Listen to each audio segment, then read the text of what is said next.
Bienvenue dans le temple d'Amela. L'âme est là.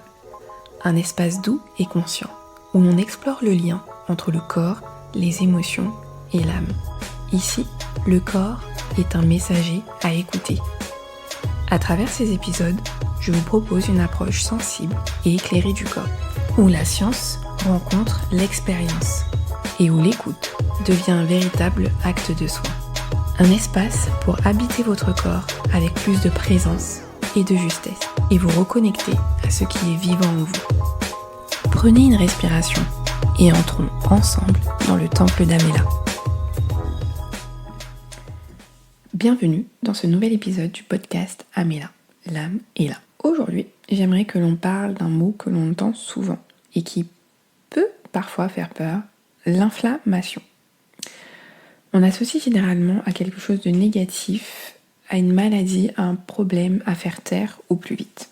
Pourtant, l'inflammation n'est pas une ennemie, c'est avant tout un mécanisme de protection du corps, un signal d'alerte qui nous indique qu'un équilibre a été perturbé. Dans cet épisode, je vous propose d'explorer l'inflammation à la fois dans sa dimension physiologique, mais aussi dans une lecture plus globale et symbolique, toujours en complément d'un suivi médical. Nous verrons comment écouter ce que le corps cherche à exprimer à travers l'inflammation et surtout comment l'accompagner avec des gestes simples et accessibles au quotidien. Avant de commencer, pensez à vous abonner pour suivre les prochains épisodes et si celui-ci vous semble utile, n'hésitez pas à le partager autour de vous. Imaginez une situation très courante, une douleur articulaire qui revient, une tendinite persistante, une inflammation digestive, une zone chaude, gonflée, sensible. Souvent on nous répond « c'est normal, prenez un anti-inflammatoire, ça passera ». Et bien sûr, ces traitements ont toute leur place quand ils sont nécessaires. Mais si on s'arrête là, on risque de passer à côté d'un message important. Car le corps ne réagit jamais au hasard. Chaque inflammation est une tentative d'adaptation, une réponse à un stress, une surcharge ou une agression, qu'elle soit physique, émotionnelle ou environnementale. Écouter son corps, ce n'est pas arrêter ses traitements, c'est chercher à comprendre la source tout en respectant le cadre médical qui vous accompagne. Sur le plan physiologique, l'inflammation se manifeste par 4 signaux principaux: douleur, chaleur, rougeur et gonflement. C'est la manière dont le corps mobilise ses ressources pour réparer, protéger et se défendre.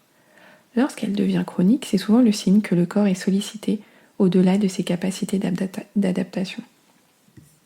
Certaines approches complémentaires, comme celle proposée par Louise Hay ou encore dans le livre Le Grand Dictionnaire des malaises et des maladies, suggèrent que l'inflammation peut aussi être associée sur le plan symbolique à des états de colère retenue, de frustration ou de stress prolongé. Il ne s'agit pas ici de dire que l'émotion cause la maladie, mais de reconnaître que le vécu émotionnel peut influencer la manière dont le corps traverse un déséquilibre. Par exemple, une tendinite peut apparaître dans un contexte de surmenage ou d'action répétée sans pause. Une inflammation digestive peut être renforcée par des tensions émotionnelles non exprimées. L'un des points clés est d'apprendre à observer quand et comment l'inflammation apparaît. Certaines personnes remarquent que leurs symptômes varient selon les périodes du cycle, le niveau de fatigue ou des situations émotionnelles précises. Il peut être utile de se poser quelques questions simples. Est-ce une inflammation ponctuelle ou chronique? Dans quel contexte est-elle apparue? Est-ce que je traverse une période de stress, de surcharge ou de conflit intérieur? Ces questions ne remplacent pas un diagnostic médical, mais elles permettent de reprendre un rôle actif et conscient dans sa santé. Apaiser l'inflammation passe souvent par des ajustements doux, réguliers et cohérents. D'abord, une hygiène de vie de base, dormir suffisamment, bien s'hydrater, limiter les aliments ultra transformés et les excès de sucre, réduire temporairement la viande rouge si nécessaire. Une alimentation naturellement anti-inflammatoire peut aussi soutenir le corps.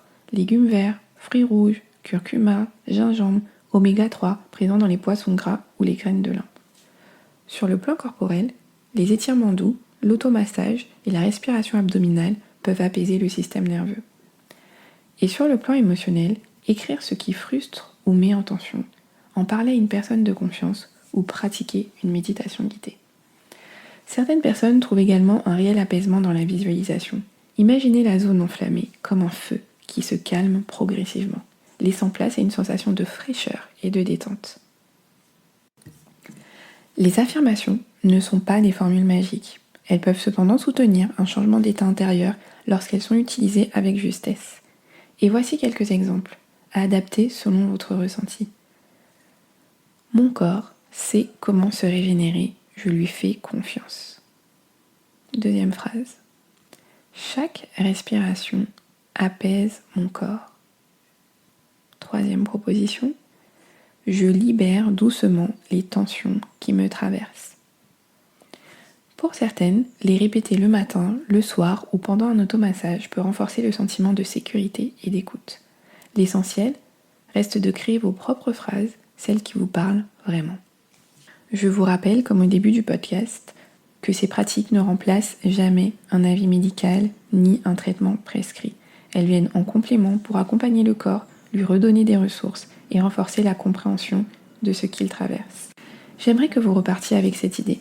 L'inflammation est un langage, pas un ennemi. Elle nous alerte, nous guide, elle nous invite à rétablir un équilibre. En l'écoutant avec douceur et discernement, nous pouvons transformer ce signal en une opportunité de soin, de compréhension et d'ajustement. Si cet épisode vous a plu, abonnez-vous, laissez un avis et partagez-le autour de vous. Merci de m'avoir écouté, prenez soin de vous, de votre corps. À très bientôt dans Amila. Merci d'avoir partagé ce moment avec moi. Si cet épisode a résonné pour vous, je vous invite à prendre ce qui est juste et à laisser le reste. N'oubliez pas, votre corps est un allié et il vous parle avec beaucoup de sagesse lorsqu'on prend le temps de l'écouter. Si vous souhaitez soutenir le temple d'Amila, vous pouvez vous abonner, laisser un avis ou partager cet épisode autour de vous. Prenez soin de vous, prenez soin de votre corps et je vous retrouve très bientôt dans le temple d'Amila, l'âme